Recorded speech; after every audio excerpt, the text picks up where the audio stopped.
How's that? There's some audio. Is that working for you, Jeff?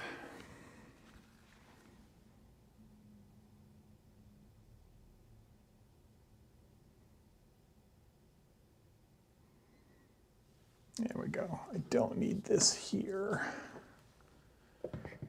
Come here, you. There we go. Audio's good. Great. Cool. I am just wiring the modular. The Matriarch's running.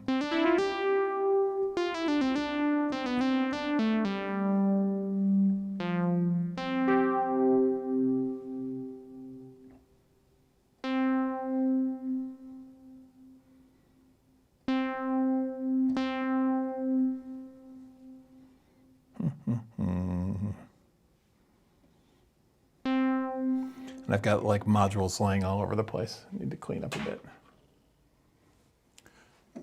I just had some time to kill. I was messing around. I said, you know what? Let's just throw an impromptu stream up. Haven't done that in a while.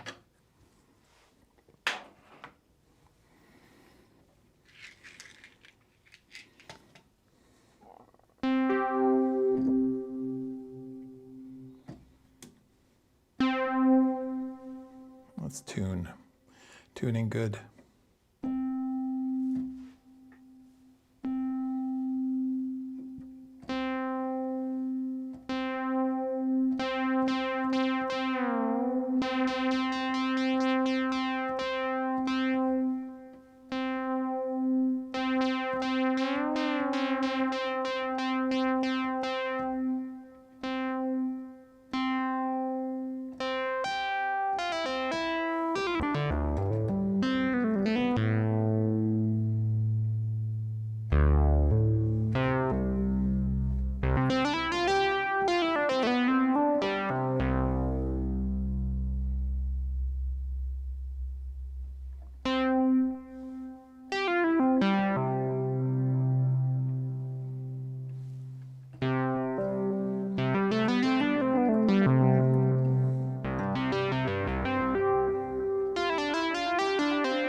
What's the weather like down there, Jeff?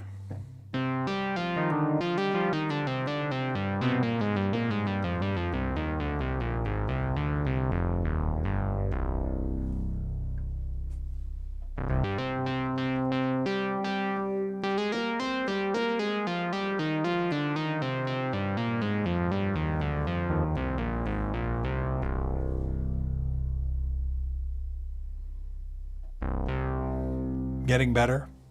The weather's getting better? Your health? Were you sick? No, you weren't sick. There's like that razor COVID going around. My neighbor next door's got it. She was out in her yard today taking her COVID test in the yard. Like sitting at her table with her husband who has had it like for the last 10 days. And she's wearing a mask, but she's doing a COVID test. It was a little disconcerting. So getting better, or at least not hotter. That's cool. All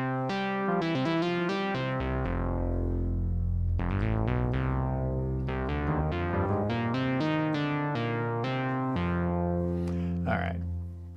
I am putting modules in the modular right now. COVID's going through work. Yeah, we haven't had anything at work yet. So keep your fingers crossed. Let's see. And I need to do this over to here. I need a bigger monitor. Well, I need multiple monitors is what I need.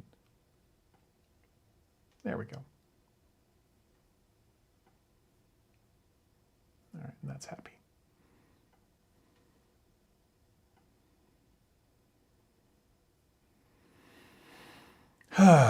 All right. I have gone through all of the phases of like building out the modular in modular grid and like playing with placement and sort of predicting where things are going to go and things like that.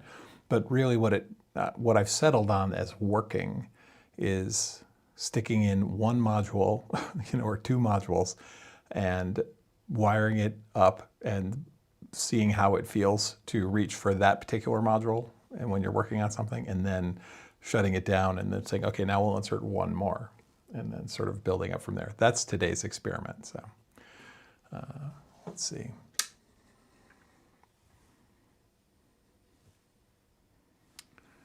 Alrighty, I need some cabling, just a wee bit.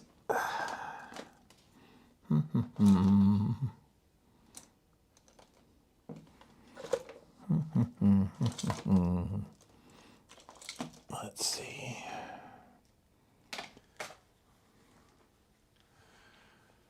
All right.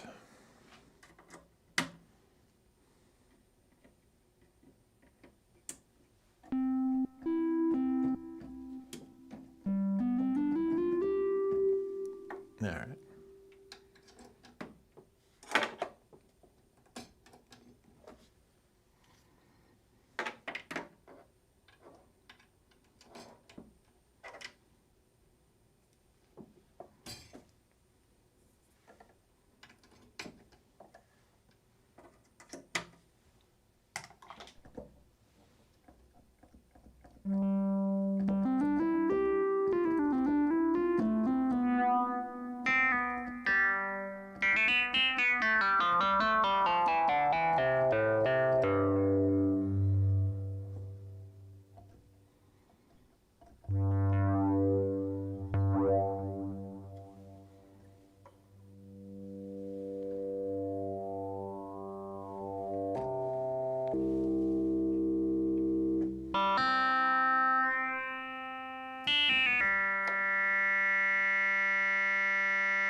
MPC and guitar, greetings.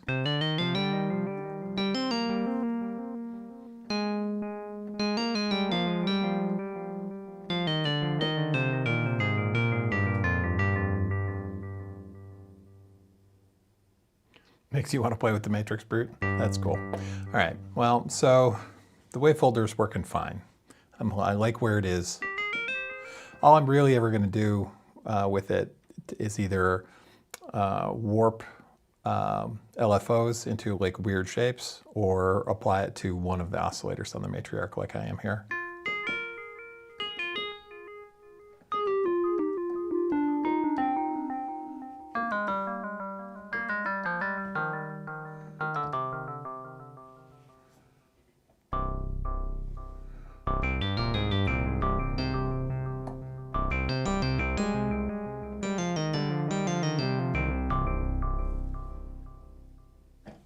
All right, let me pull that. Now, what do we want to put in there next?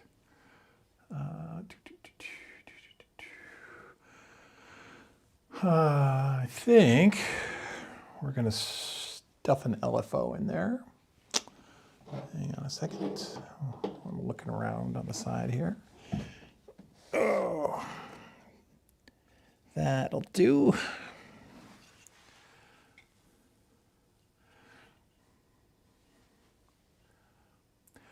The Matrix Brute isn't quite as patch friendly as the Matriarch. Yeah. Oh, it's still got it. Yeah. I mean, everyone I know who has a Matrix Brute, you know, loves it. So I'm not going to complain. I would not disparage it.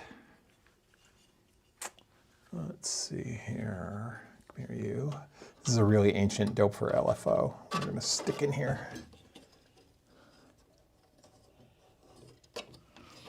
I have more power than I need, so I think I'll be fine. There we go.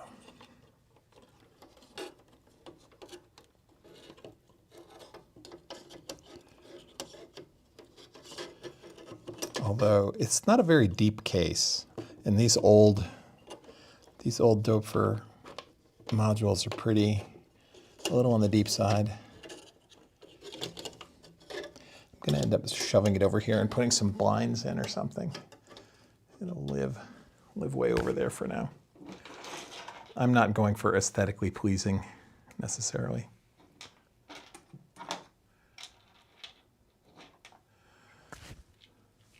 Let's see. Oh, people are popping in. Hey, Glenn. Glad you got some of the hits. It's just... I'm actually putting the modules into the Matriarch here for the most part, is what the evening's exercise is going to be.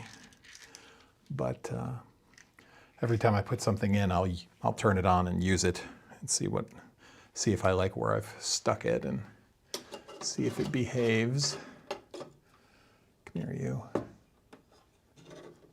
I want you to be ish in this zone here.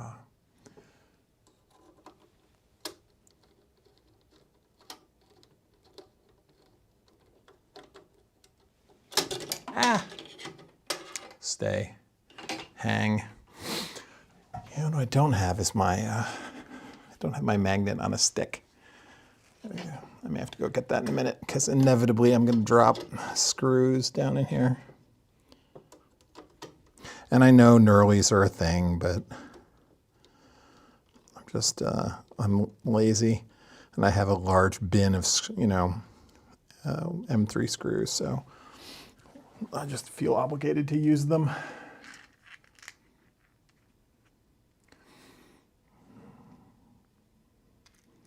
Let's see.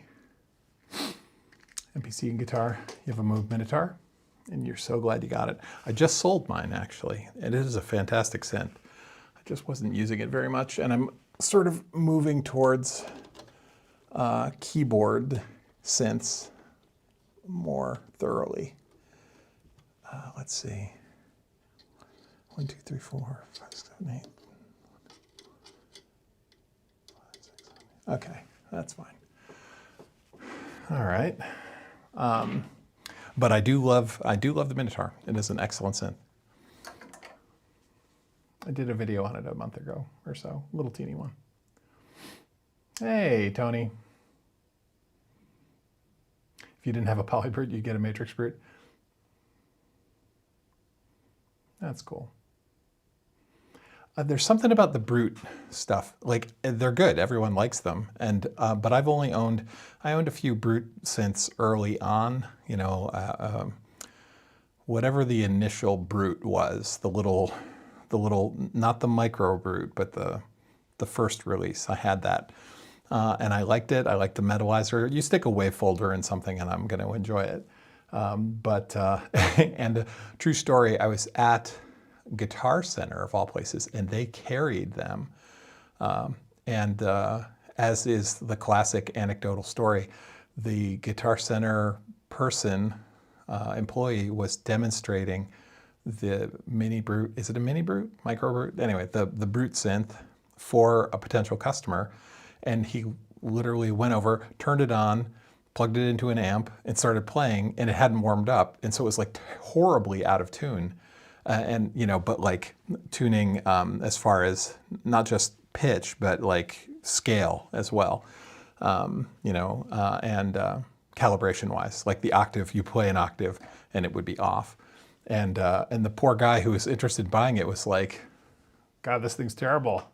And the Guitar Center employee was like, I don't know what's going on. Had to gently remind them. It's like, you really need to let it warm up. But anyway, I had one of the first ones, and it was good. And I don't know, maybe about a year, but the tiny keyboard bugs me, and so I ended up getting rid of it. But I know everyone loves Knurlies. I'm just lazy. Let's see. Too much bright light for the modular. Yeah, it's totally. It's like I've got the overhead on because I need to see. Hey, Nano. Rack layout is the worst thing. Yeah, because you think your modular grid is perfect.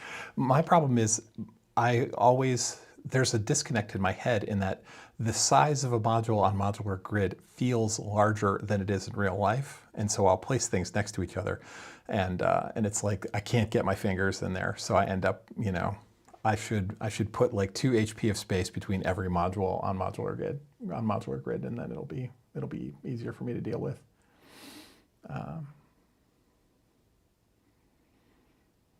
Well, there's another vote for Knurlies. Maybe I'll get some. I don't know. And I know, yeah, Noise Theorem has way too many keyboards.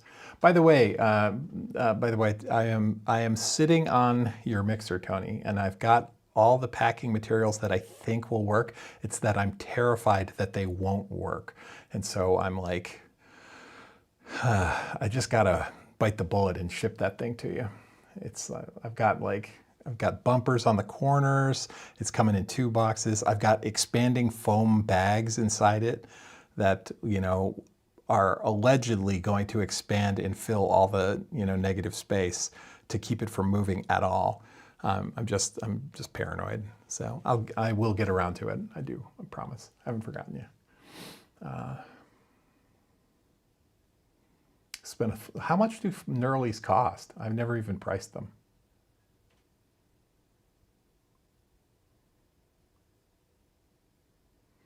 The brute guy was Glenn Darcy. Oh, he's the guy in the ASM videos. It looks a little bit like Wilford Brimley, maybe. Just a little bit. He's got a Wilford Brimley vibe going on there. Hey, Will.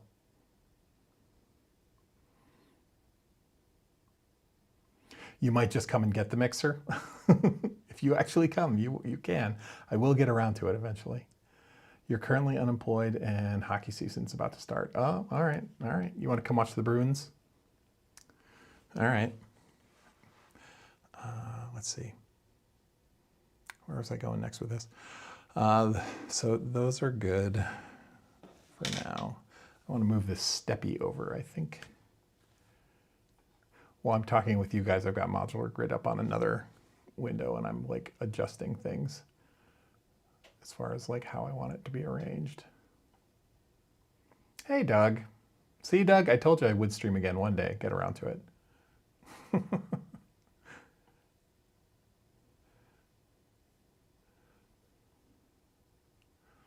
Michael Manos.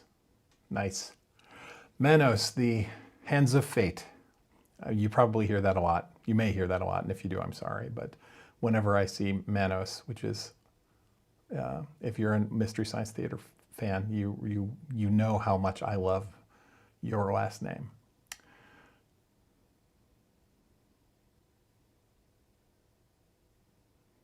The synth's not even on. The Matriarch is on, so the modular's not on right now.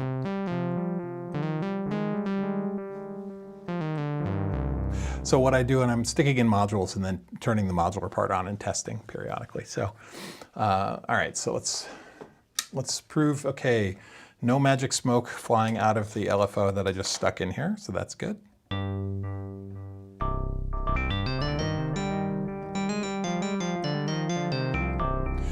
So this wavefolder's in, let's drive it from this LFO and see if we like it. And if we do, we'll leave the LFO there. So, oh, Mr. Manos is also from Mass. Nice. Knurlers are 50 cents each? Oh dear God, that is expensive. Let's see, fold. All right, let's do this. Turn off that oscillator. All right, I need an attenuator. Hang on a second. We'll use that one. What I need is to organize my cables because they're all in a giant rat's nest on the floor here. So, all right, we'll leave our fold right in the middle.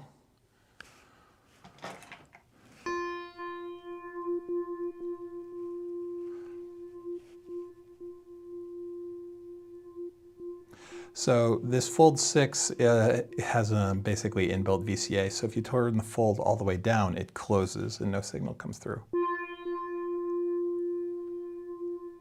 There we go.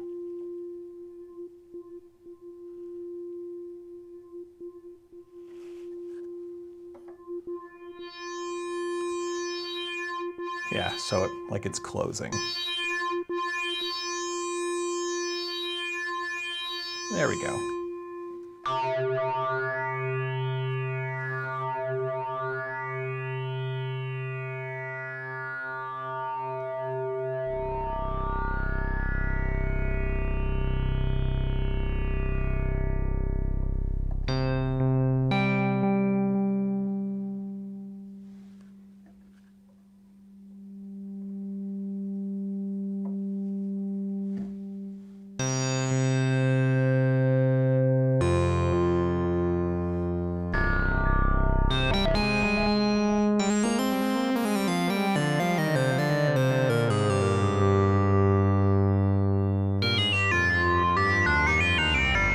Ow, that's a little shrill in my ears. I'm sorry if it's shrill in yours too.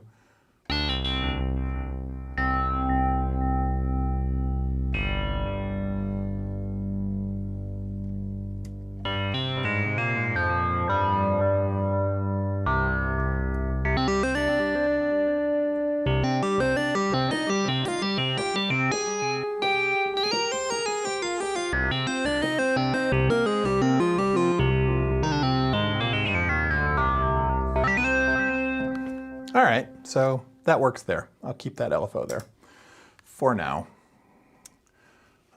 Let's turn the modular back off. All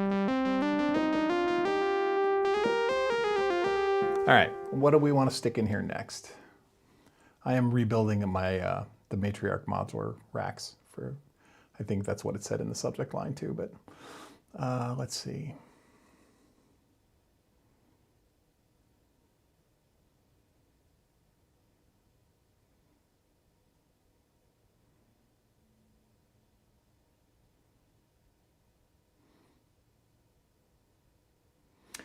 I love Korg synths a lot, but I don't like the Logs. The Logs are not my favorite. They're excellent synths, don't get me wrong. I'm not saying they're bad, but they just don't grab me for some reason. So I don't have any Logs, but I like all the, believe it or not, I like all the Korg Raspberry Pi synths. Which, Noise Theorem, did you offload all your, did you get rid of all your Pi Korgs? You were in the process thereof. Add some drums, please. Sorry, MPC and guitar, I am not set up to do that. Although over here is, this will be a rhythm section later. I got to get this set up correctly. And then over here, we've got a monome and a couple other sort of sample-based tools that are sitting over here. And those will, so what's this desk, I call it a desk, this 4-foot folding table from Home Depot, $49.99 on sale, basically is just the right size to hold the Matriarch and 2 rows of modular. And then over here, I've got a grid and a little sort of sampling tool and a reverb pedal. You know, effects pedals can live off to the side. And so this is like an enclosed station. So when I want to mess with modular, this is my attempt to try and keep myself from spending too much on modular. Because I spent way too much in modular in the past, and then sold it all, and then bought back in, and then sold it all, and then bought back in. And now I haven't sold it all, it's sitting on the floor and in the closet and things like that. But I've constrained myself saying, okay, you're only what fits in here and you're not building any more racks. That's the deal. So, and those who know me can tease and laugh at that statement and remind me a year from now when I've backpedaled or backslid or whatever.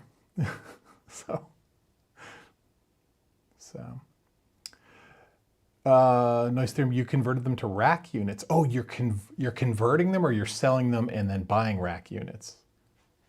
Because if you can convert them, I would like to convert mine to racks. They don't fit in a 19-inch rack. I have them clamped. I literally have the 3-tier Pi Korg set up from Top Dog, but it's sitting on a Standtastic stand, and I've got a clamping it to the stand so it doesn't slide off. It's super jury rigged. So,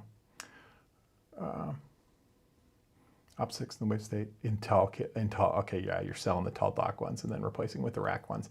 So Taskboy has invested in those, and I think Garen M is also investing in the rack ones. I think I would like that. But you know what the rack ones don't have that the tall dock conversions have? The tall dock conversions still have pitch bended mod wheel, right? The racks don't have that. You have to do it over MIDI CC.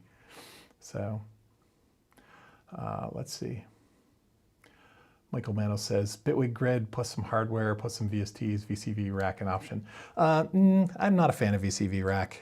And I write music on the computer, but I collect synthesizers. And the synths are used for streaming and just for fun. But when I write music, I tend to write music on an Ableton Move these days, and then move it into the box, and then do it all with VSTs. Because that workflow is just so much better for me, right? Because I like to save, I work really slow. So I'll work on a piece of music and I need to be able to save it and bring it back the next night exactly as I left it. And with hardware, even digital hardware, that's a shaky proposition at best. So I tend not to compose with hardware. I will do sound design with hardware. And that's one of the reasons I really like those Raspberry Pi-based Korgs, because the software VST and hardware are identical. So if I make a sound on the hardware with those Korg Pis, I can port it over, I can just pull it out and put it on the, bring it into the box. It's kind of nice. So,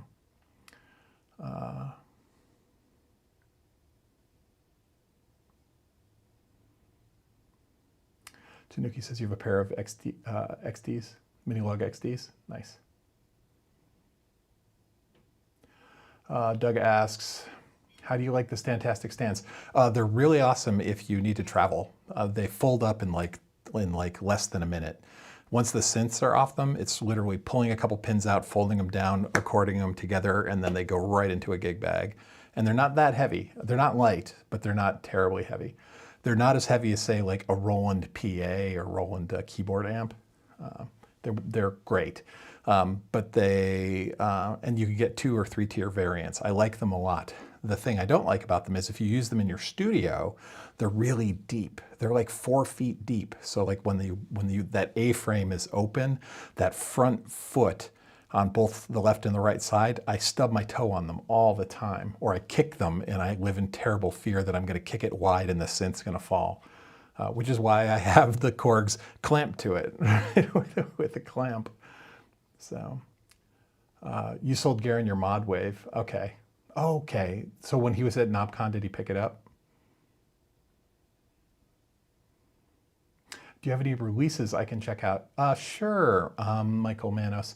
If you go to my, it might be in the description of this video, but if you go to the About Me on the Bandcamp, on my channel page, there's a link to my Bandcamp. You can go there. Or if you have like, if you have Apple Music subscription, you just look for Luke Stark. There are a couple Luke Starks, but there's only one who makes a lot of synthesizer music. You don't have to buy anything at that point, but Bandcamp is where I put all my releases for the most part. Thanks for asking. You found the Bandcamp page, cool. You delivered it. Okay, nice.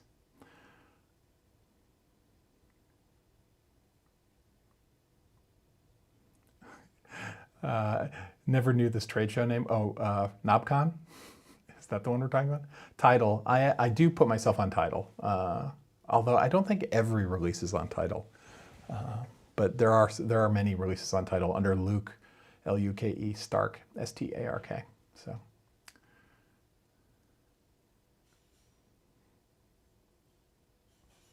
Yeah, Massachusetts. I mean, I think there's good music being made everywhere, right? In theory, every basement is where good music is being made. All right, so I got to stay focused here. So I need to stick in another module here. Let's see.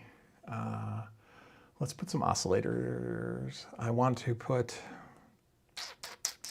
well, here, let's do this. I know where these are going. So I've got a Metropolis here, which is going to go in as an alternate sequencer. Because as much as I like the Matriarch's sequencer, it's got some bugs in it. The Matriarch sequencer, certainly, maybe not the sequencer, the arpeggiator in the Matriarch has some software bugs. And I haven't been able to reliably reproduce it. That's the really maddening thing. It's not thermal, like I've left it on overnight and it behaves fine. But what'll happen is I'll have it arpeggiating across octaves. So I'll say like do a 3-octave arpeggiation, and it's going, you know, boom, boom, boom, boom, boom, boom, boom. It's doing the arpeggiation across octaves, and it, for whatever reason, after about 10 minutes or so, sometimes it stops traversing the octaves and it just becomes a single octave arpeggiation. So if I hold down a chord, I only get 1 octave's worth instead of 2 or 3 that I've got the knob set to, and it won't go back to the 3-octave arpeggiation until I power cycle it. It's really frustrating. So, you know, I call it, I refer to it as Moog Charm. So, and that's fine. But I'm going to replace, not replace, but I'm going to augment the ARP and the sequencer with a Metropolis in the Matriarch. So I've got a Metropolis Uno here that I'm going to pull out of its case. And then, which is always nerve-wracking because it doesn't, where's my, I have a plastic tool for, like a plastic pry bar. Hang on a second. It doesn't want to come out easily, which is good, I guess, you know. Let's see. Plastic pry bar, where are you? There we go. So, yeah. I don't know if you could see this. I'm not trying to demonstrate for you guys, but yeah. Hang on a second. That's the other problem with doing it this way. Doing it in front of the Matriarch here, I don't have a good clean work surface. So the desk is over there, and it's full of a giant pile of modules right now. So, come on, you. There we go.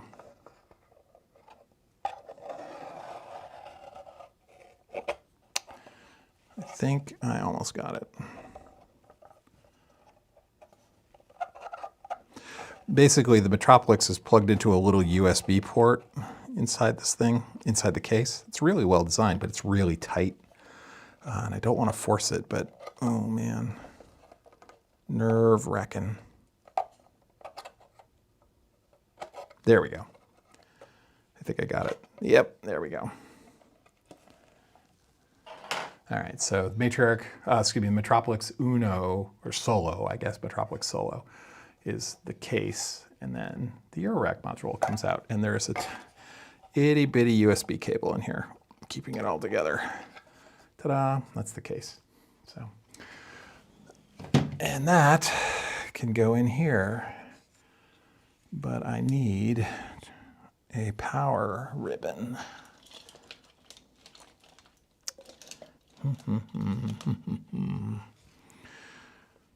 No, that's not right. Oh, wait, I think that might work. Let's see. There we go. What did we ever do before the ribbons were keyed? Right? Remember the old days of Eurorack when everyone had the tattoo on their chest that said red stripe down because none of the plugs were keyed. All right, so if we're going to put this in thusly, then we'll plug her in about here.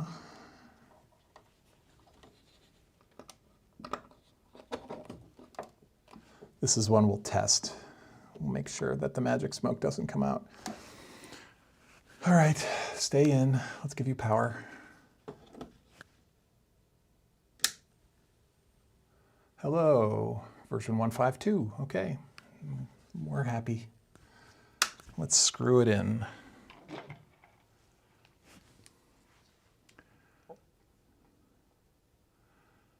Let's see.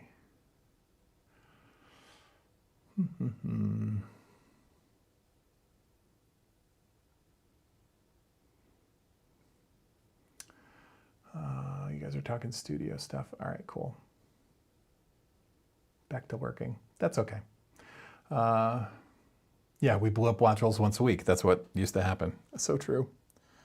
Hey, Garen. That case is so sexy. Thank you. For the trouble I went to getting it.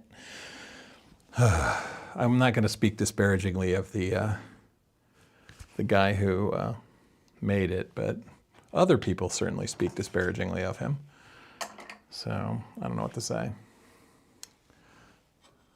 And those are all those. All right.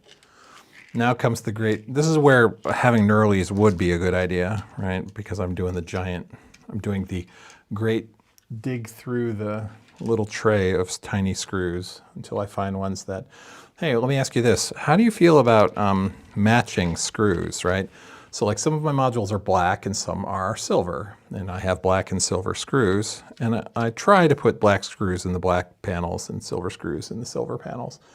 But because I'm lazy and cheap, my screws certainly aren't matched, right? So, you know, some people, they like the symmetry and they try and make sure all their screws match each other in a given module, and I don't. And that may make me a bad person. The other thing that makes me a bad person is rack rash. I do not use nylon spacers, but I also try not to over tighten things.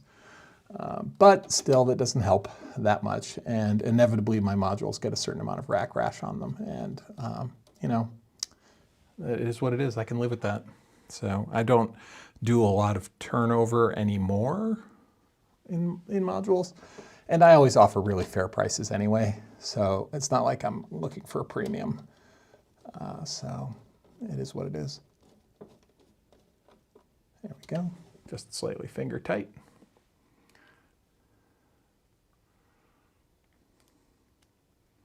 If the screw fits, thread it. Yes, that's exactly right, Karen.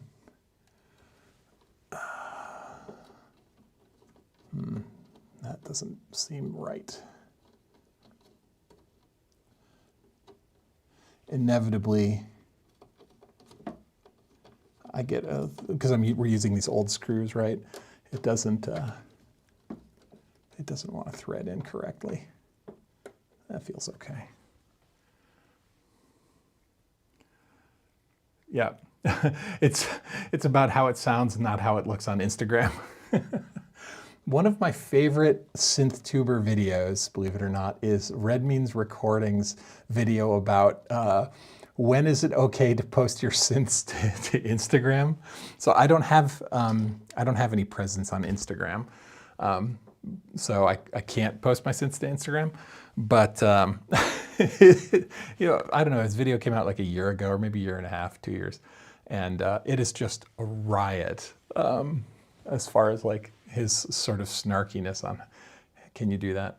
All right, let's try it again, just make sure. I know that screwing it in shouldn't matter, but I have a friend, true story. So I've got a close friend.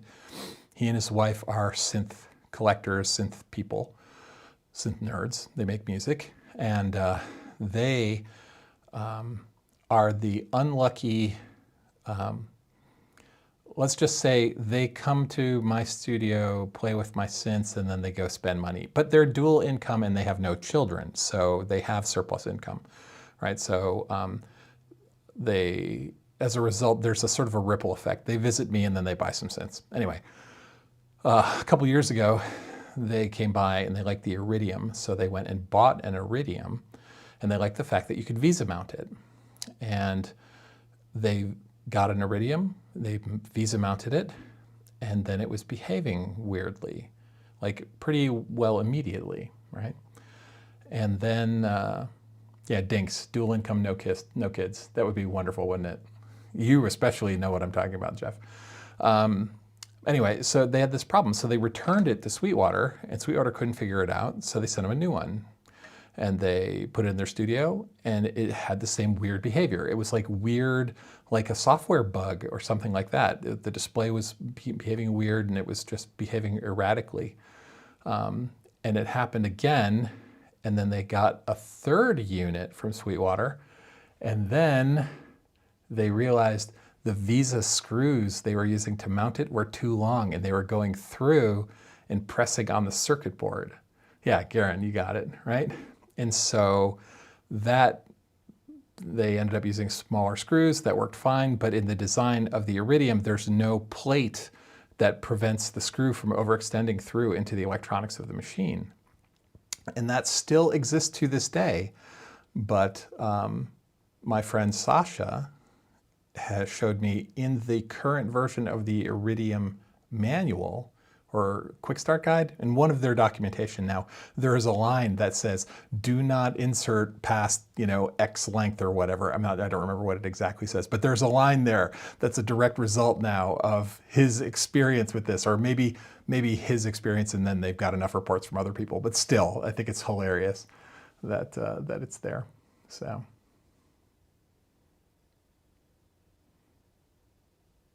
Yeah, or be just like me, totally irresponsible. Yeah, that's what we tell people, right? It's like, I have a lot of synths and I collect them, but I'm not rich. I'm just irresponsible with my money. That's basically how it amounts to. All right, smoke test. All right, you're working. Cool. Let's see. In theory, let's pull these for a second. In theory, I should be able to get a clock in there. All right, now if you have a Matriarch, I highly recommend these little tubies. You can't really see it over here, but there is a little plate that, oh yeah, it's not actually plugged and screwed in yet. This is just a front access bus to all of the jacks on the back of the Matriarch that they, you know, put them on the back, which was intensely frustrating. So different companies sell these little plates that let you just run the cables through. One of the problems is the clocking on the Matriarch is impacted by whether a cable or not is plugged in here. So I don't actually use the clock in stuff, but I do want to use the clock out. And that plate is not screwed in. Let me screw it in really fast. And then we can test to see if I can get a clock out of the Matriarch and drive that Metropolis. Let me find some screws here. So, 1, 2, again, we're screw hunting in a tiny little bowl. 1 second. 3, 4, all right. So my wife and I recently started playing Magic the Gathering after 30 years of not playing. A friend at work was like, hey, my kids are interested in this and I'm thinking of getting into it. Do you want to go in on an order of some cards with me? And I was like, I don't know, let me check with my wife. We played a lot in our ute, and my wife was like, yeah, that might be fun. There's a local game store in my town. And so we've placed an order for some cards. And next Friday or Wednesday, one of those days, we will go down to the local game store and give it a shot. But talking about another life-sucking hobby that drains your wallet, it can certainly be collecting card games, be it Magic or Pokemon or whatever. This screw is not long enough. Too short. Ah, and it's also on the floor now. Oh well. Hang on a second. Yeah, so that's a thing now. We'll see where that goes. I was sitting. My wife was watching the. Today. I don't know if you're in the United States, but American football. Today was just a day of amazing football games. Like all of them were like down to the wire at the last minute, back and forth, crazy stuff going on today. It was a good day for football. And my wife's a bigger football fan than I am, so she's out there screaming at the TV, and I'm sitting on the couch next to her enjoying the game, but I'm also sorting Magic cards. So that was this afternoon's exercise. Will says, which waveform is that you have there on the bottom, which wave folder on the bottom left? This is the, who makes this? It's the Fold 6, FLD6 from Jeff Hopkins can probably tell you. Who makes the Fold 6, Jeff? Their logo, they just have a logo, and I don't know what their logo means. It's like an abstract shape. But if you go to Modular Grid, and the module is called the FLD6, or the Fold 6, and it's really nice. It's got an integrated VCA, and I like it. So I have 2 of them. Yeah, there's 2 there, not just, they're 4 HP wide.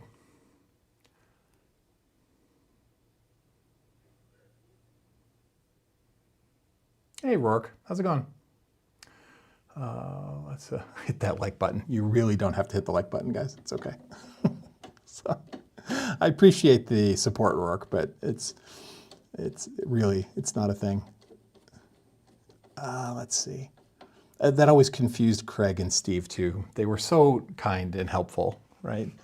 And they were always like, "Come on, everybody, hit subscribe and like," and you really don't have to. It's okay.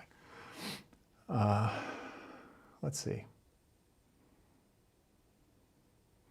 Yeah, it's so funny. Magic the Gathering is popular again, and it has to do with the new format called Commander. It's like a casual, non-competitive way of playing, and it does everything that you ended up doing anyway. Like when my wife and I, so we stopped playing in like '96, right? Like literally almost 30 years ago, we stopped playing Magic the Gathering.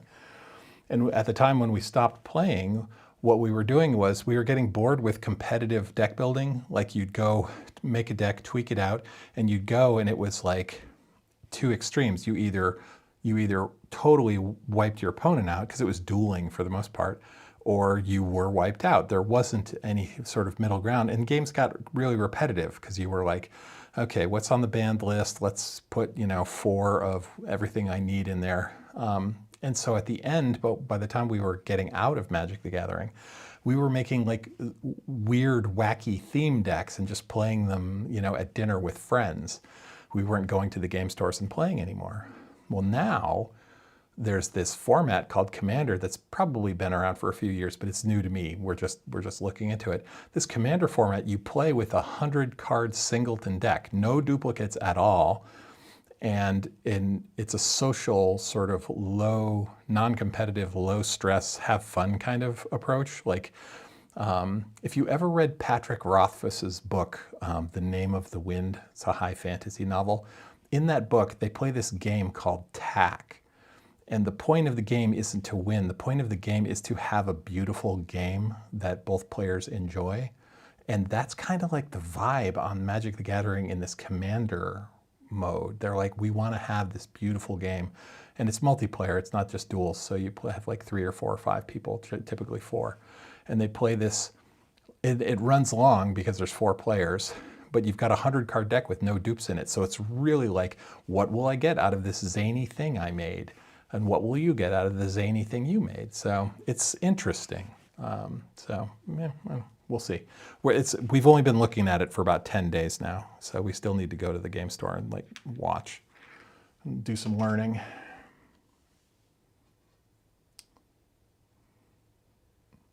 Fold 6 from Jor Analog. Thank you, Jeff. That is what it is.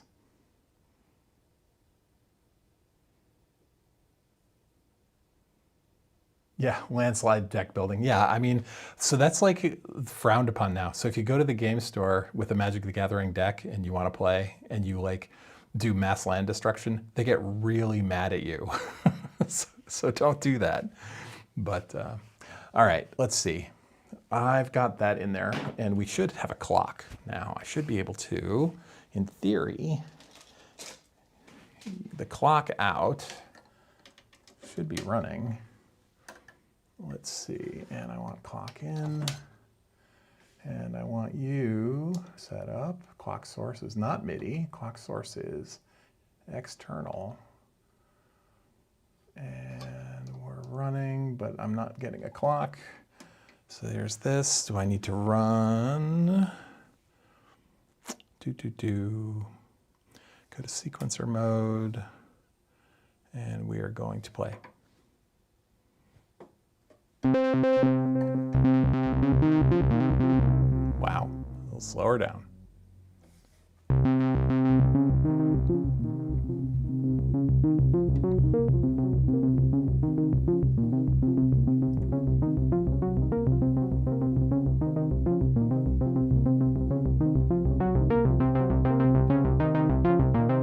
Hey, there we go.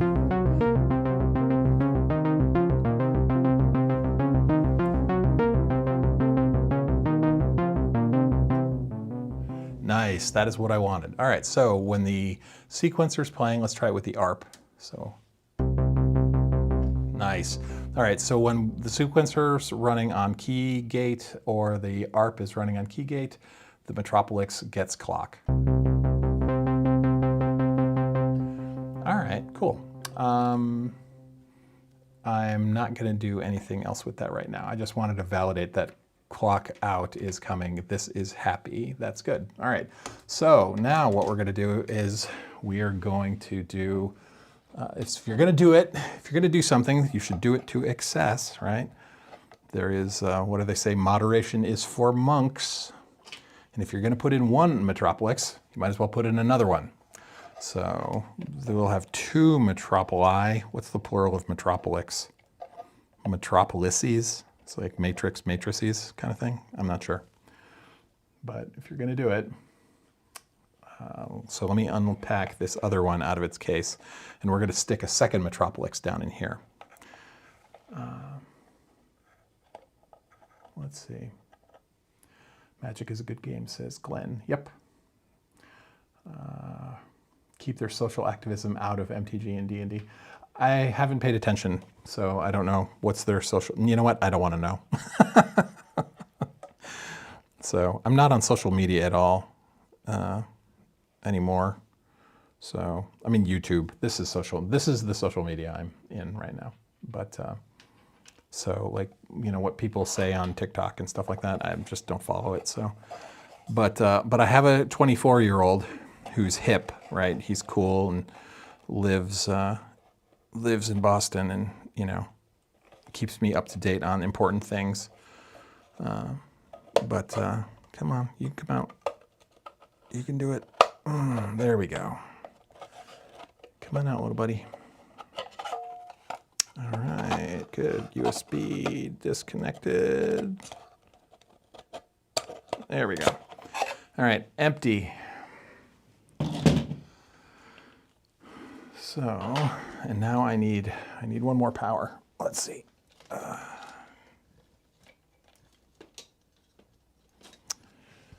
All right.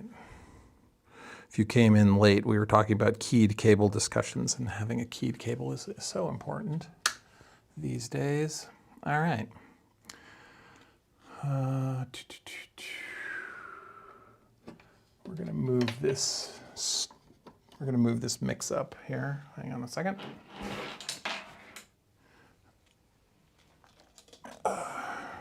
Move this baby. So I really like this little mixer. I don't talk much about, like, I don't do synth reviews, and I certainly don't do like Matriarch Modular reviews, but I really like this IntelliGel mixer module called Mix Up.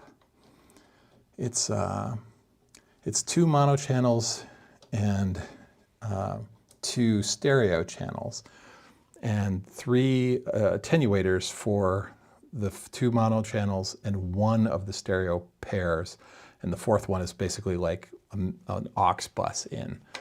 And this is just a wonderful little mixer. I really, really like it. So can't say enough good things about it. In a situation like this, right?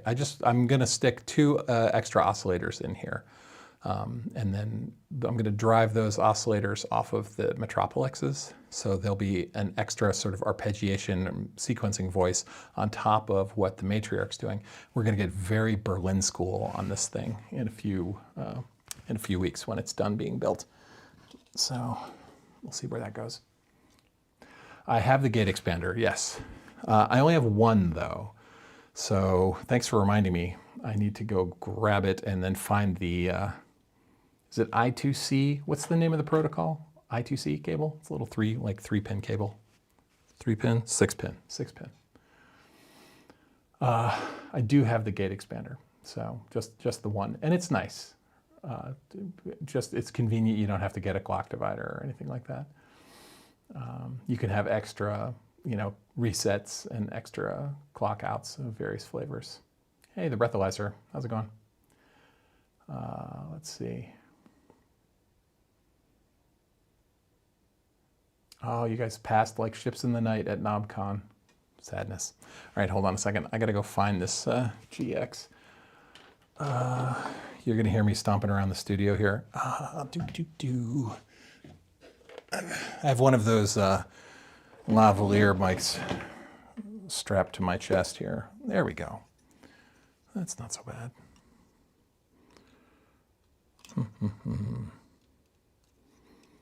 All right.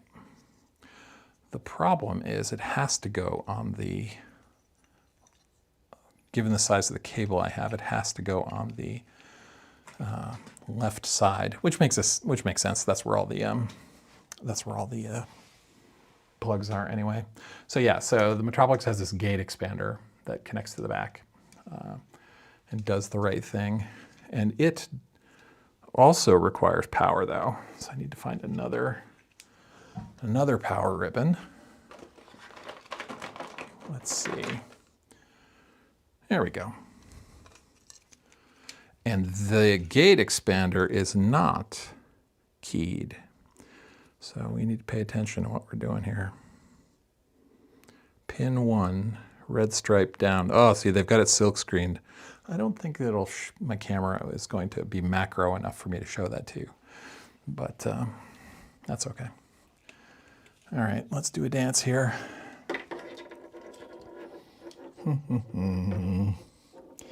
You are going in here. Ah. Fat fingers.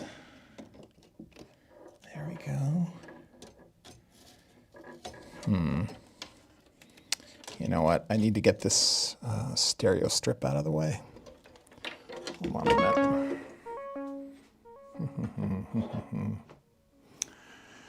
You got to come out. Oh, this one, I think this came with knurlies, except maybe these aren't knurlies. Something like mini knurlies. So, I don't know. 1.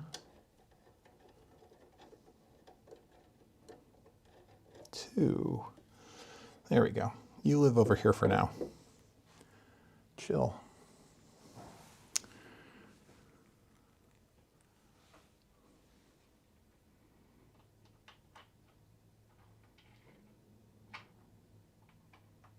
All right. Okay, these will go in like this. And we will go in like that. That's why it's so bright, Jeff. It's because I can't see otherwise. There we go. Ah, you sit there, please, carefully. Thank you. And you need power. The fact that the gate expander needs its own power is mildly annoying. Mildly annoying. I'm no EE, so I don't know why. And I probably should complain. All right. Let's find some screws.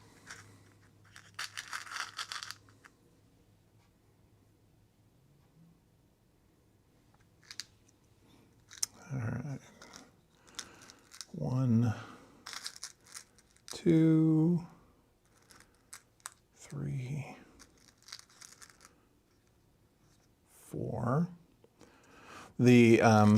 Going back to Magic the Gathering for a minute, the one thing that is difficult, I think most difficult about going back to playing Magic the Gathering after 30 years of not playing it, is that I'm 30 years older and I have to, I don't wear bifocals. I'm one of those people who like pushes their glasses up to the top of their head when they're trying to read something. And so I can see the board with my glasses on, but I can't see the card. And then I have to pick the card up. And then when I pick the card up, I can't read it unless I push my glasses up. And then once I'm done reading it, I have to pull my glasses back down because I can't see the board. So there's like that. My wife will tease me mercilessly. I've been fighting bifocals for years. I'm like, I don't want bifocals. And I think what's going to push me over the edge into getting bifocals is going to be Magic the Gathering. And she will tease me so hard. We'll see where that goes.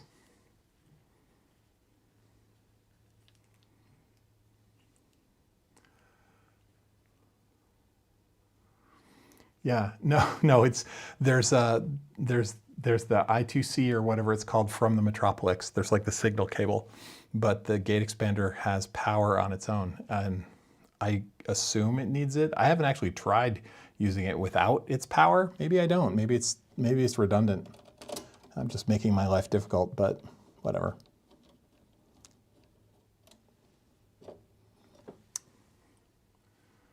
So.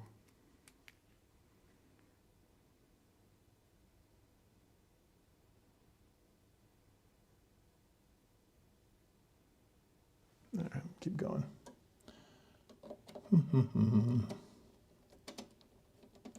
I do love these sequencers.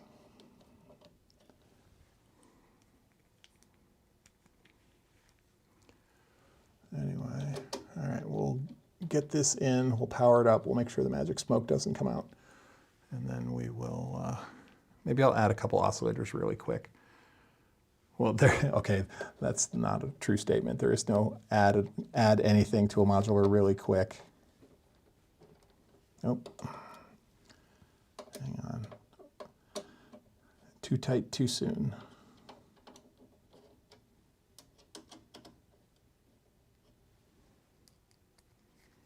There we go.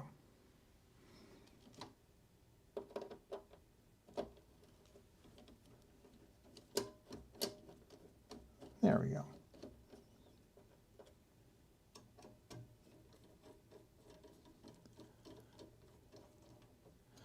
If you want to see a whole bunch of videos of me using the last iteration of the modular, you can go to January of, I think, last year was the year I rebuilt. That's when I first bought the Metropolises. Did a bunch of things on there. All right, smoke test. Oh, nope, oh, hang on. Where do I want this to live?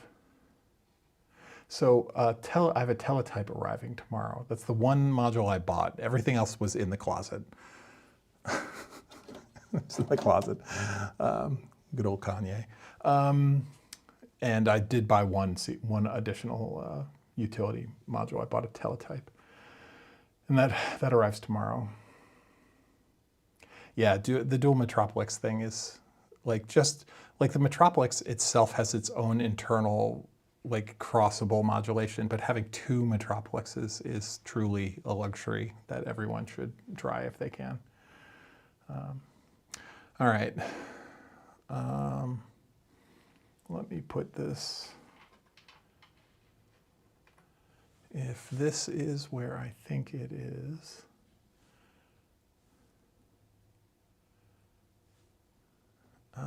I'm guessing. Oh well, I'm just going to stick this in here to hold it steady for now. That's fine.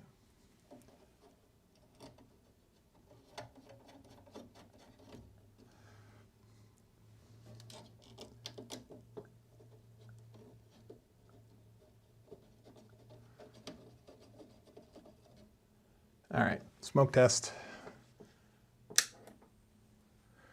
152. Excellent. All right. Nothing's on fire.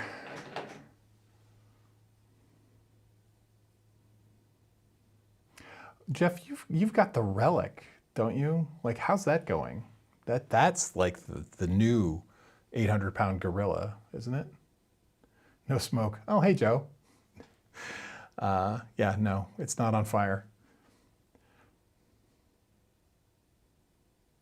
It's going to be super cool in a year because it's going to take you that long to get it established in your system, or because it's still baking and the firmware is going to make it awesome. All right, that works. Let me throw a couple.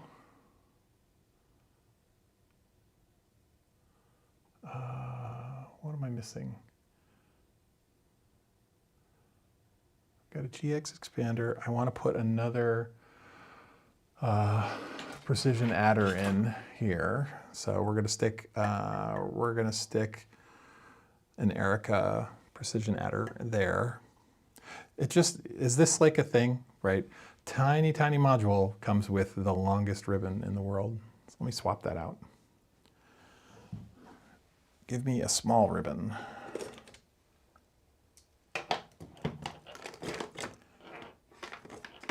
Nope. Nope.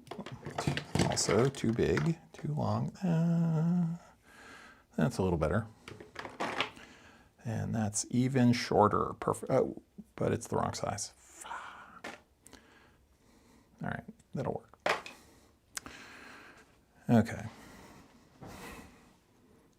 So you guys can't see what I'm manipulating here, I don't think, but no software. No software. Okay.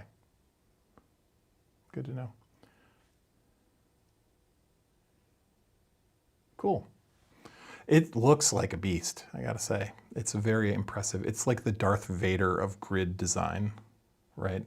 The Novation launch pads were sort of like the black Darth Vader-y sort of grid, but the Relic really takes the cake. You should work it into your Halloween costume. All right, let me power this down. We're gonna add a few more things here.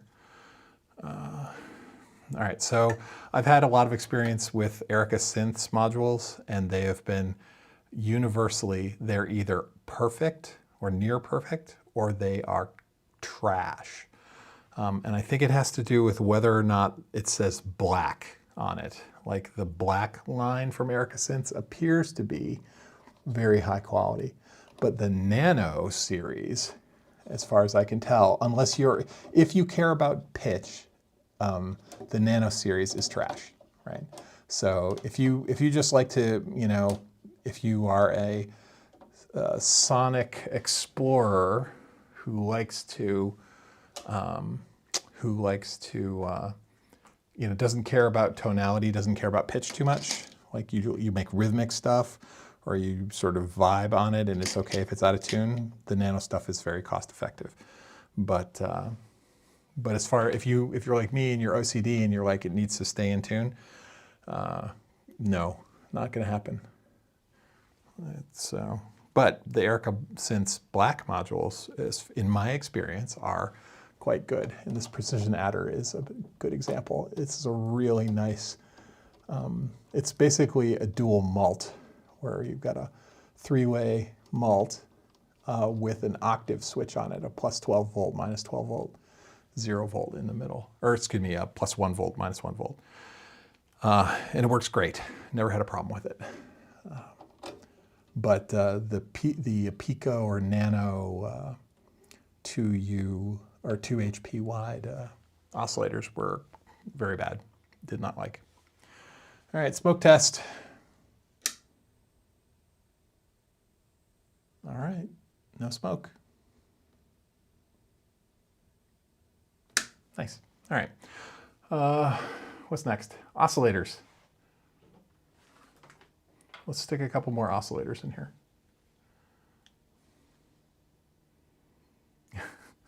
Huge. It's going to be a huge win, the Relic, when it is ready. Is that what you're saying, Jeff? I look forward to it. Did someone say Nano? Nice. Nano, you were in earlier. I saw you. Let's see. I tried my hand at hacking the firmware on the braids because I wanted to turn the braids into an LFO, into like a complex LFO. And the firmware's available, and I'm not a complete novice when it comes to software development. And so was exploring it and found out that there was no simple hack. There wasn't a quick and dirty hack. I would have had to actually like learn a whole lot more C++, or C actually, to do it justice. So I could get I have a fake firmware, a hacky firmware for the braids that I had installed on these a few months ago that would allow me to get the frequency down to a lower place, but never as low as I would like it to be. Like I'd like it so that, it's like, so that a cycle time can be measured in minutes, or maybe, hours would be nice, but minutes would have been good. But I couldn't get it that low. So lose. And so I reinstalled the Braids Classic firmware on it earlier today. And it is what it is. And if I want to get a really, really slow LFO, I should just go buy like the, what is that one that everyone likes? It's like the man in the machine, I think, whatever the German phrase is, the Der Mann in der Maschine, or whatever that module series is called. There's like a whole series of modules that are just, we modulate everything for you. And but they're really expensive, so I'm not super motivated to get it. I don't really need it. Come on, grab. There we go.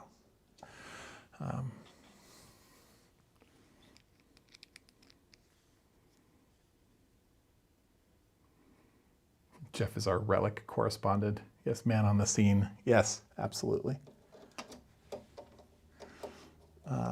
I gotta say, I had some grid envy when I first saw the Relic. I was like, Jesus, looked down into my pants. I saw my Ableton push. I was like, oh, it's bigger than mine. But it's cool. I look forward to seeing what you do with it.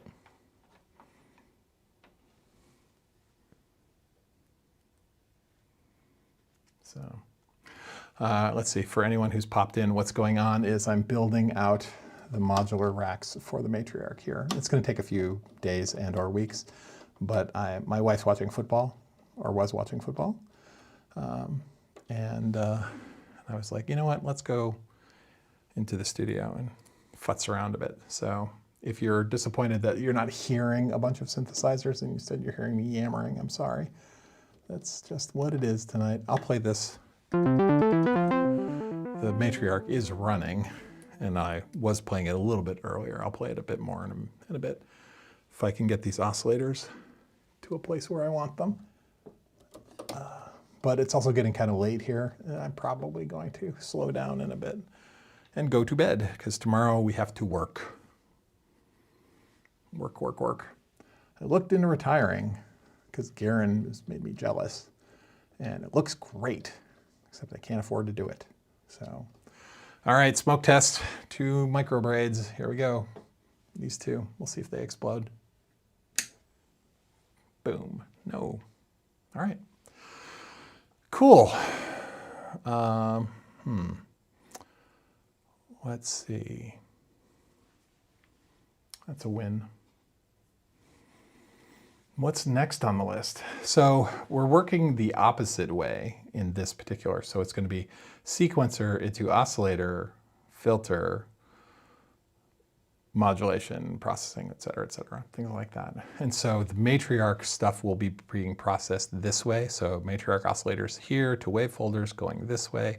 And then Metropolises, driving braids going this way. They're all going to meet in the middle. We'll have mixers in here, stereo strip. It'll all come back out down into the dual filters and then be processed by the delay in the envelopes in here. So it's going to be like just a couple extra oscillators doing interesting sequenced things paraphonically with the Matriarch, which is already paraphonic. So limits, right? Work within the limitations, and we'll see where that goes. And then over here is going to be some sort of live audio mangling, looping behavior over here. I'm not sure what, something built in Max for Live. I don't know. Or built in, there's a Norns sitting over here that I'm going to experiment with. So my studio has a very high density of Raspberry Pis. So there are 1, 2, 3, 4 synths in here based on Raspberry Pi. There's a Norns over here, Raspberry Pi. There is a bot. There's like an old Raspberry Pi that I was using as a Discord bot, although Jeff Hopkins made it so that I never had to get that thing working because he's like all over it. Thank you, Jeff. And yeah, so there's like a very high Raspberry Pi density in this room, although one of them's not running. You want to have a 36-hour day?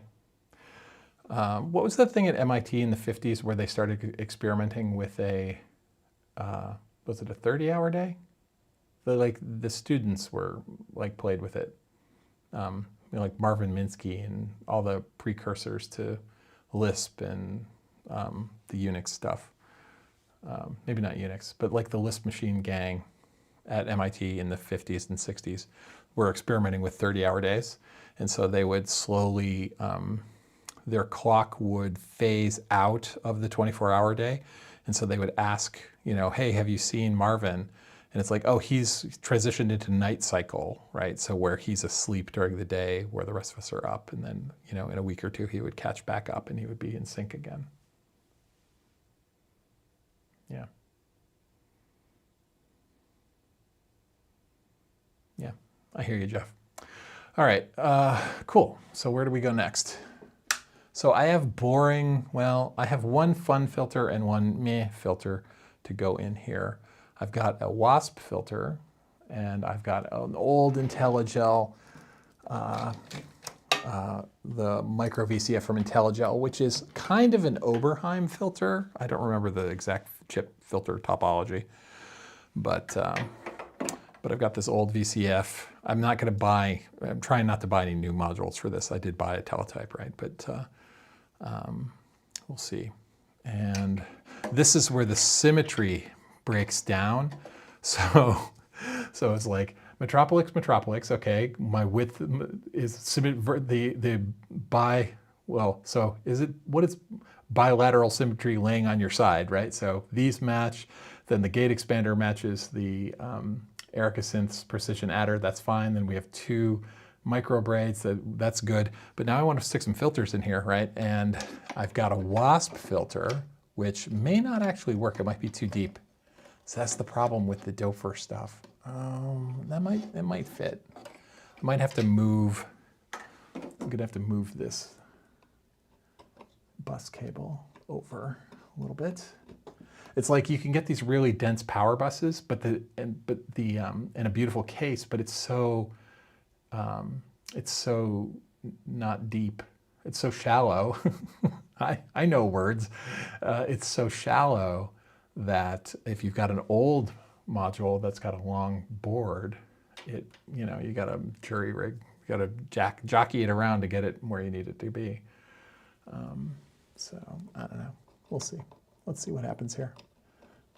I need a brighter light. Like I block the light with my ham hands when I go to put this in there. All right, no, that's going to work. But the problem is I've run out of, from a symmetry perspective, right? This is, I think, 10 HP and this is 8. So it's like, oh, do I want to put a blank? I could put a blank in there. Maybe that's what I'll do. So, we'll figure it out. This first world problems. Oh, it doesn't line up exactly right. Other people are like, what will I eat for dinner?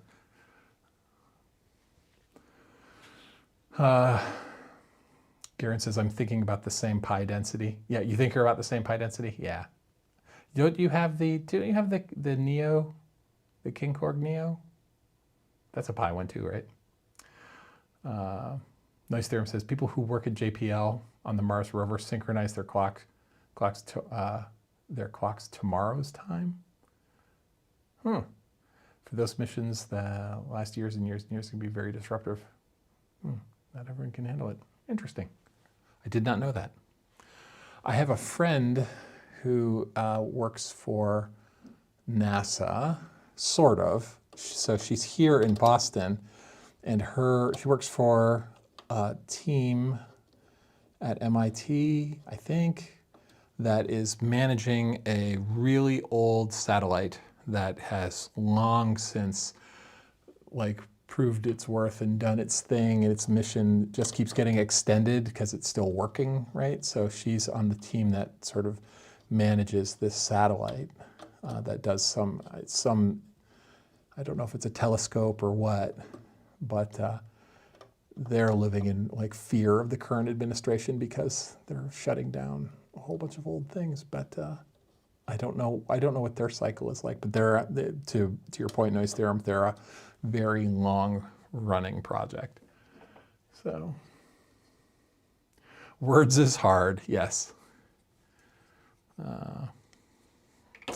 All right, so there's a WASP filter, which will run off of that one braids, and then we've got a little IntelliGel UVCF that we'll use for the other braids until, we'll see where it goes. I might get fancier filters.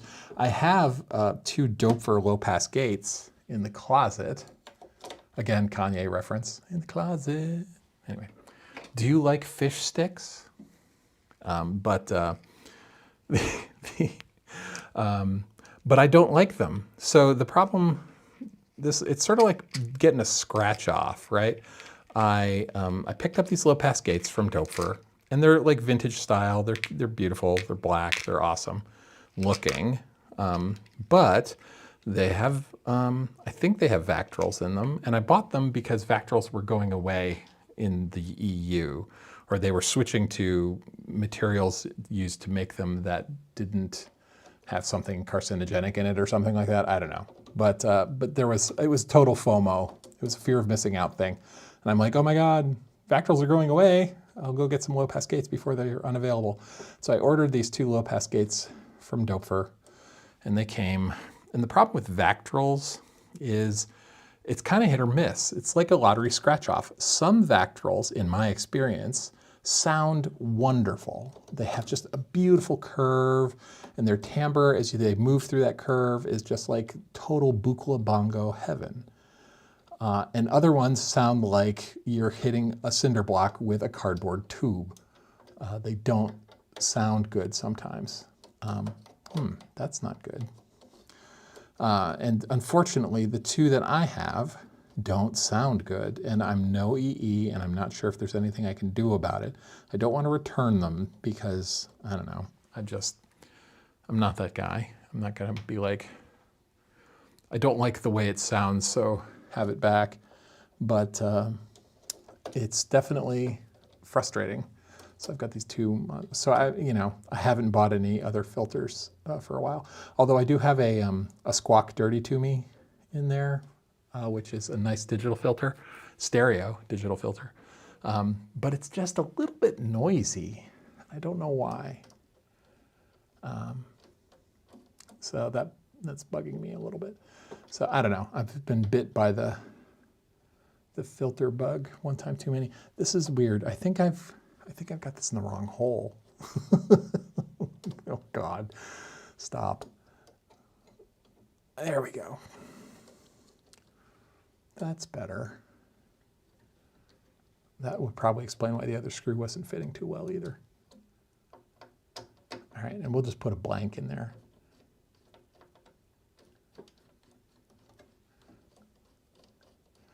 Is this screw too long? Yes, the screw is too long. All right. Jeff says we have 24/7 shifting needs. That sucks, but that's why you get paid the big space bucks, right? And Garen doesn't have the Neo, which is a Pi synth probably. Low pass gate with Factorals are always just each has their own character. Yeah, that's my problem. The two I got are like fake LPGs. So yeah, I may have to go there. You buy a rack Neo. We're all for the racks. Reed Boy, hey man. No one made a wrong hole joke. Very mature audience. Yes, we're all old. Although I made it in my head. It was implied. I was giggling like a 14-year-old, so whatever. Just a bad person, apparently. Let's see. I think I've got a blank I can put there. Let's see. Blanks. Hello, 2 HP blank anywhere? There we go. It's black. It's not going to look right, but it's there. That'll work. So let's see. Doug asks, how do you embed the Matriarch in the case? It's brilliant, actually. So the guy who made the wood case also made these side cheeks, which I think you can see, these things.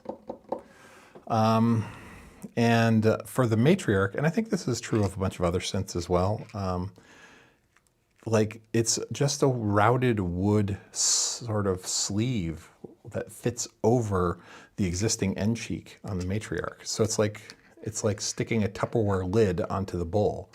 It just goes poink and pops on, and it's held in there by friction. There's no screws or anything. And then the rest of the case is held into the side cheek with a couple brass pins. And it's really, really an elegant design. I'm very pleased with the overall craftsmanship of it. And the gentleman who makes it did a very good job. The shipping and the sort of process by which I procured it and had it delivered was a somewhat longer time frame than I was expecting due to back orders and, business is hard kind of situation. But I don't regret getting it. I'm very happy with it. There's like a row of LED lights under here that I don't have plugged in right now. So it's got beautiful lighting and everything, and I'm really happy with it. When it gets built, I'll turn all the shenanigans on, but that's a couple weeks away probably.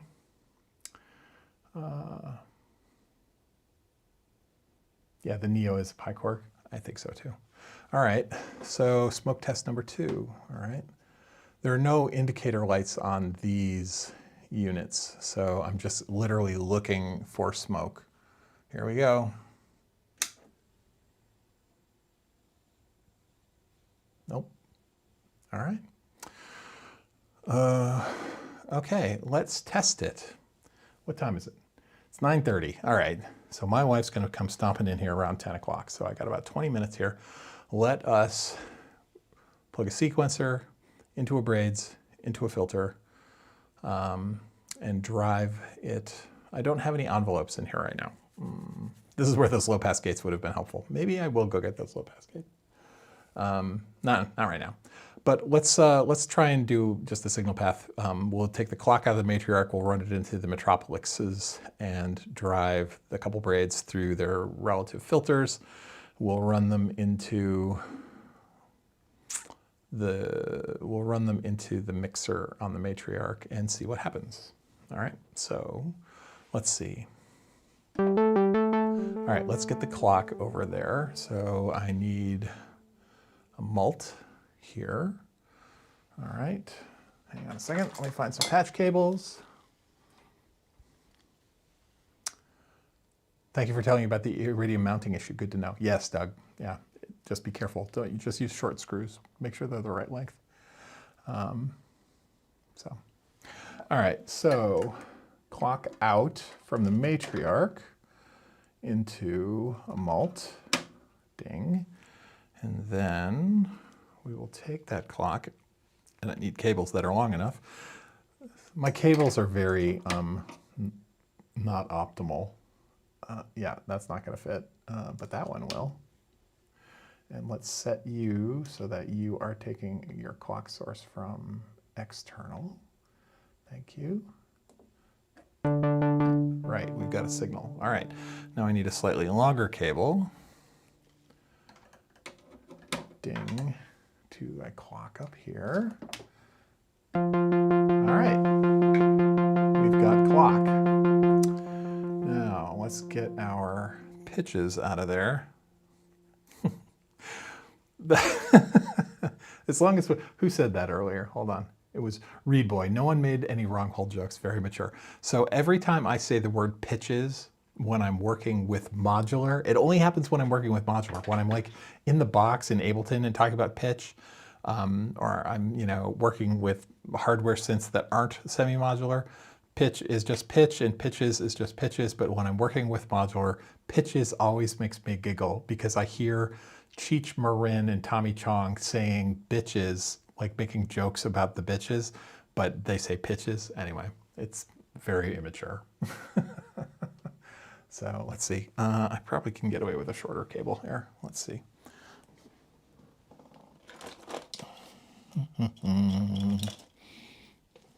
Pardon me while I bend over here into the bin of doom on the floor. I have a cable organizer tree, but it's on the other side of the room, and I need to move it. But it's like magnets stuck to a origami bookshelf over on the other side of the room. So I gotta get around to it. Okay, one more. There we go. Okay.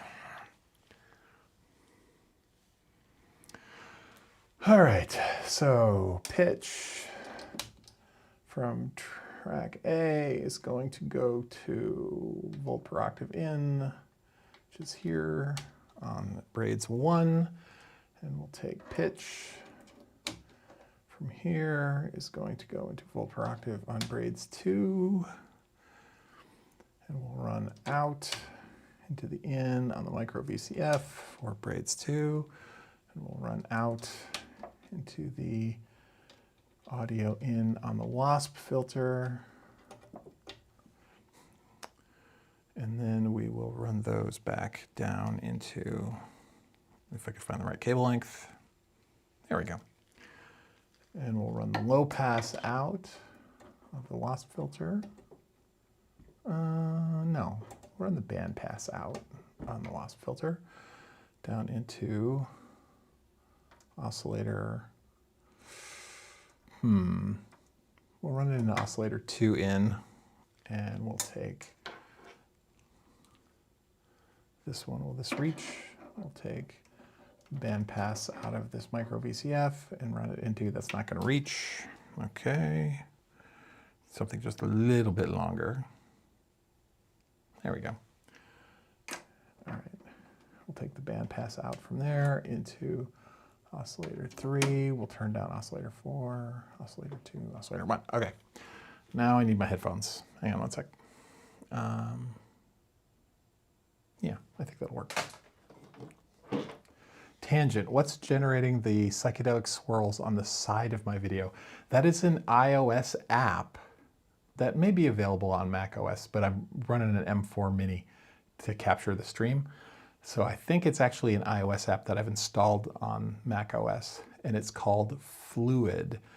I'm not sure who the maker is, but it's in the App Store. And basically it's a fluid dynamics simulation that you can do trippy color schemes and stuff with. So it's super fun. And it was cheap. It was a few bucks. It wasn't crazy expensive. Okay, let's see. All right, first of all, you hush. All right, our sequencer, we're in ARP mode. All right, that's oscillator 1. Let's see, let's go to oscillator 2. All right, hold on a second. Let's get all of our pitches to be that, and let's set our scale to be major is fine. Dorian, no. Let's do alien. All right, and let's do it in C. That's fine too. Whoops. Scale, Alt, C. All right, so we're in C alien here, and we'll set up C alien here. Alien, Alt, C, good, good. All right, so this should be playing all Cs, and we want it all to be single gates, 1 gate per stage. There we go, and they're all 2 pulses long. All right, that should be coming here. This should be going here. Let me bring. All right, so I'm getting oscillator 2. Hang on a second.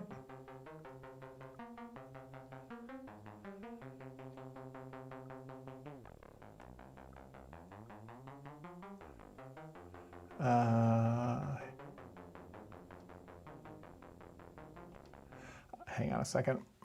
So the difference between voltage, I had these braids set up so that they were taking the voltage scaling in Moog voltage scaling, which is like 2 octaves off. I gotta fix that and tell it to not do it that way because we're in modular land.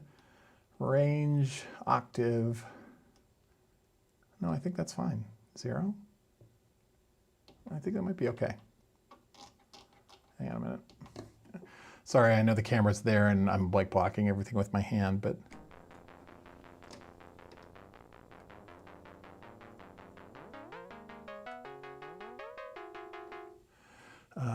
are all of my pitches down? Yes. Why am I getting an interval? Oh, because they're derp. I want that. There we go.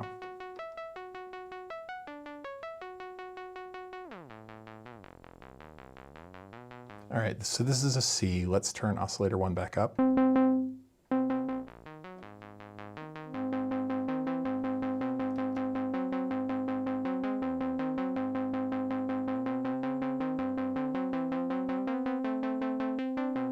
Oh, duh, hold on.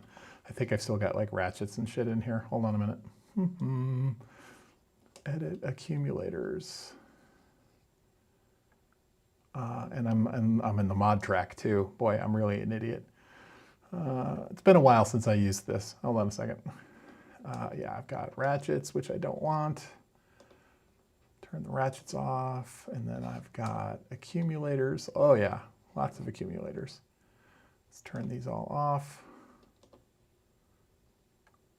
Like, why am I getting strange pitches? Because you told it to give you strange pitches the last time you used it.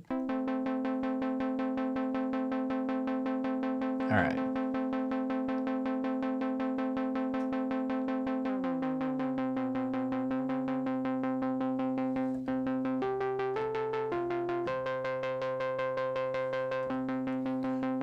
All right, we're kind of in tune. Let's try oscillator 3, and we got to do the same thing down here. Track 1, edit, accumulators. none. Edit ratchets, 1. No ratchets, please, thank you.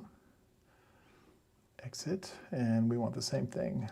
Regular pulses, 2 per, and all the same note.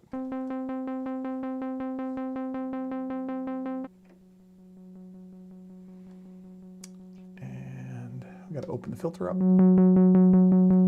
Yeah, that probably would help over here too.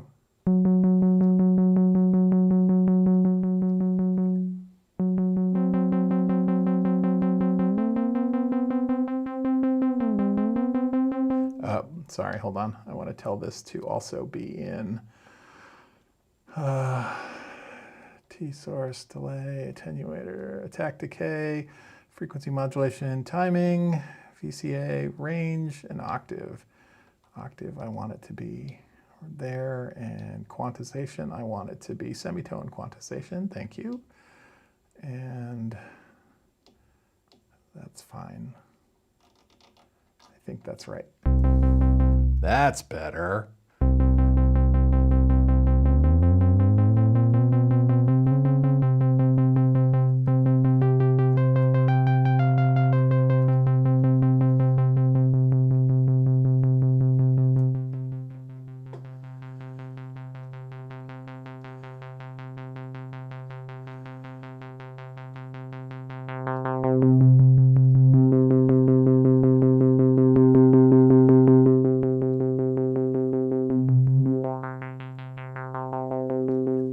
So there's our WASP filter.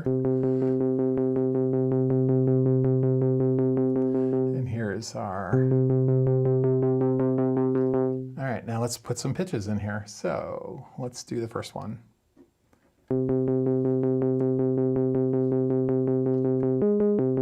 Oh, I got to set the scale again, I think. Hold on, scale, alien, yep, but I want it in A.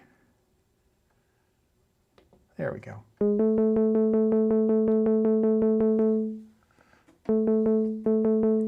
Hang on a second.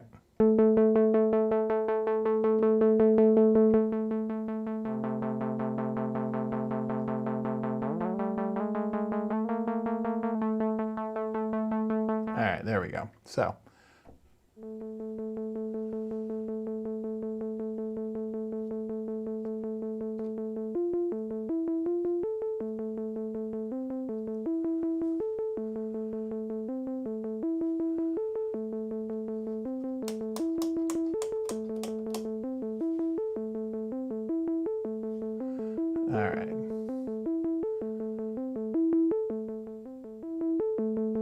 All right, let's put, so I've got no envelopes up here. So let's see. There are 2 similar apps called Fluid. So the Fluid app that I'm using has a purple background on the icon with like an orange teardrop inside it. Put some pitches in them. Yeah, okay. Funny, Karen. All right. All right, so this is our saw.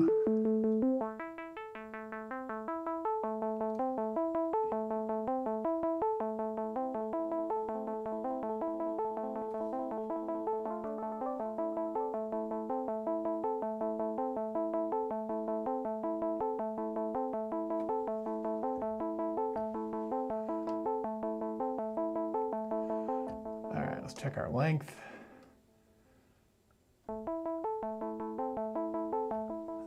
All right, that's fine. Let's check our other, that's this one.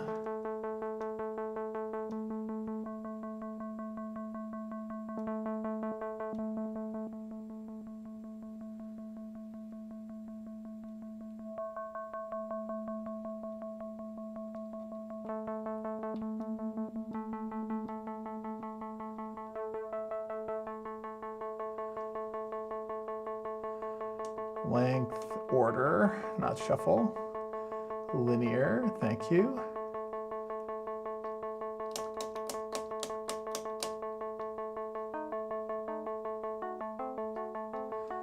What scale do I have? Oh, once again, we're in the wrong.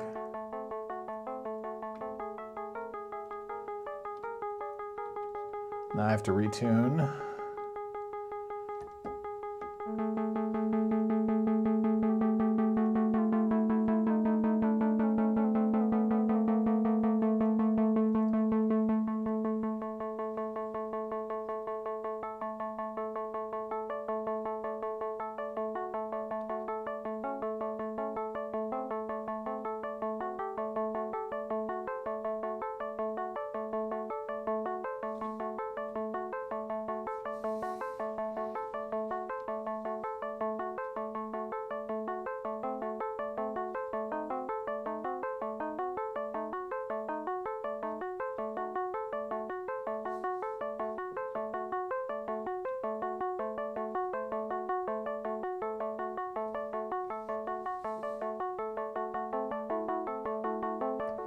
Well, I have to screw with my tuning. Something's weird here. My scales aren't matching up, but I'm not going to worry about it right now.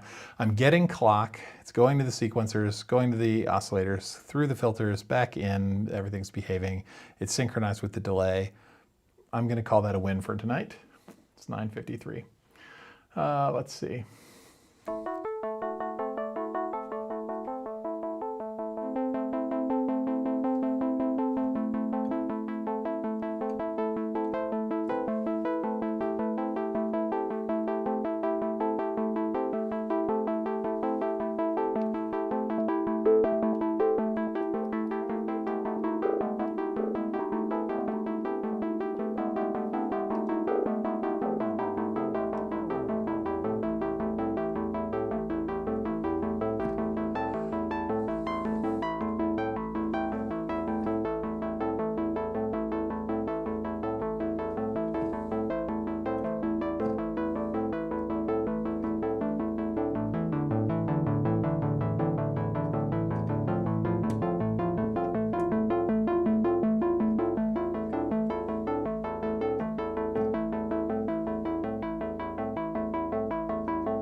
That works. We can get some Berlin-y things out of here. I just got to work on the tuning and stuff and then get the timbres to where I want them. But I think this was good progress for today. So yay, I can go to work tomorrow and not feel like I wasted the weekend. Let's see. All right. Ooh, what have I missed here? Chit chat, chit chat, chit chat. Oh yeah, Garen. I left a message. I did leave some comments on entropathic visions. It was really good. I liked it a lot. What's the end goal for this setup? The end goal for this is to have a station that's constrained by the Matriarch. And so the modules, I'm never going to, well, not never say never, I'm not planning on running any of the audio out of the modular cleanly on its own. I'm going to fold everything through the Matriarch and try and build out a Berlin School and or / ambient and or / I don't know, Luke music experimental thing. It's a toy, basically. I'm going to build something. I'm trying to have this move a little closer to the classic Tangerine Dream-esque Berlin School sort of, you know, Schulze kind of shorter patterns, phasing, overlapping. And then all of this is going to get captured out. I've got a Norns sitting over here that I want to use to do live sort of tape loop splicing. So over here is this sort of station that isn't wired in yet that will be, so the whole thing will be an experimental sort of Berlin School, somewhere between Music Concrete and classic Tangerine Dream Schulz sort of style stuff, Asherah Temple maybe a little bit, but constrained within the Matriarch. I want everything to go through the Matriarch's audio path. So anything that's generated by the modular will have to come through here. And then basically the 2 stereo outs run over into the Norns. The Norns is going to do live slicing manipulation, and then through a big ass reverb pedal at the very end, and we'll see where it goes. That's the plan. So, you know, that's the deal. Banana Rider 69, greetings. You're coming in just as we're winding down here. Sorry, man. Yeah, all the signals from the modular are coming back into the Moog filter, right? But the Matriarch's filters, there's 2 filter paths, right? So, right, and so I can have one be, you know, the low pass ladder filter, right, and have the other be a high pass mode, or it can bypass it entirely and just plug it into the delay. I can take, as I was saying, I really like this IntelliGel mix-up module. I don't hawk modules very often, but this is a really nice mixer for this Matriarch section, because I can actually run everything from the Matriarch's oscillators out into the modular, manipulate it with the other things, bring it back in, and then selectively put things through the filter and then other things not, and then end up running it through the delay if I choose, or through the VCAs. That's the idea. It's going to be an experiment. We'll see. So I don't know. We'll see where it goes work. But Garen, no problem. And let's see. I think let me catch up on the chat here. I know it's cliche, but limitations typically do inspire. Yeah, I agree. It's not cliche. I mean, it is a chestnut. It is an old chestnut that we all agree to. That is a thing, right? But that's about it. Let's see. I am selling a few synths as well. Everybody's selling synths right now. I'm flipping the collection over into things with keyboards, with big keyboards on it. So like the Iridium, I'm going to get rid of that. It's a great synth, but it can go. I've got the desktop module, right? So we'll see where that goes. And the drums, yeah, so if I'm doing the tape manipulation over here, I can use drums over on the Norns, and we'll see where that ends up too.